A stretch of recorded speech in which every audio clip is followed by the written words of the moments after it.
was 34 years old from Neslon BC when he vanished under suspicious circumstances August 31st, 2020. Cory was a very active individual, and he spent much of his time at the gym working out. He had moved back to Neslon BC from Vancouver and reconnected with some of his old friends in the area. Cory had joined a local church and signed himself up for some personal counseling. He wanted help with some addictive issues in his life. On Cory's last day before he disappeared, he went to the gym as usual and was in a positive mood. The owner of the gym recalls joking with him about increasing his food intake because he had lost some weight. A while later, Cory met up with his buddies for lunch and they had sushi. He told his friends that after lunch he had some errands to run. After going out and purchasing some toiletries, some hemp t-shirts, and underwear, he returned home and left the items on the counter. Days later, his mom found the items still in place after Cory had already vanished. The night he disappeared, Cory was seen on CCTV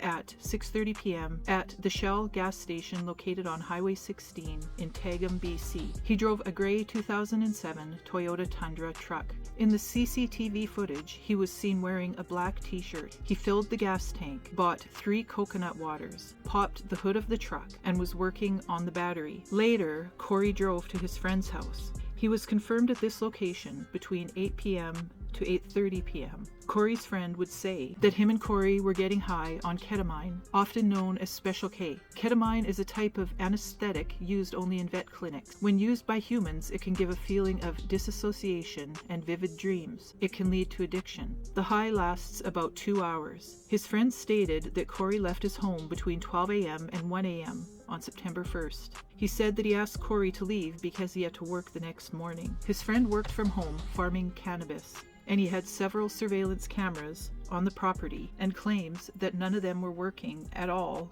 during the specific time that Cory was there and left. Cory's phone records show that this last call was made to his girlfriend in Vancouver at around 11 p.m. on the 31st of August. His girlfriend said that the voicemail message was a series of gurgling sounds. The voicemail automatically deleted after 7 days. She did relay this to the police and the call was confirmed, but unfortunately the voicemail was lost. After a few days of missed appointments and not answering his phone, Cory was reported missing.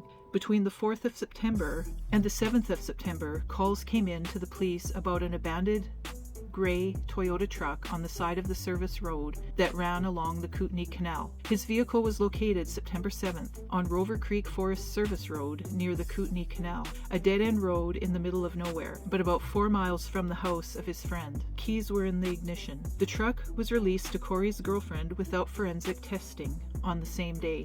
Multiple searches were conducted of the canal and the area surrounding, and nothing was found. Cory is described as 5 feet 10 inches tall with a muscular build, and he weighs between 190 and 210 pounds. He was 34 years old at the time of his disappearance. He has hazel eyes and is clean shaven with light brown hair, but had his head shaved bald. He has many tattoos on his body. If you have any information about Cory's whereabouts, please call the Nelson RCMP at 250-354-3919 or Crime Stoppers at 1-800-222-8477.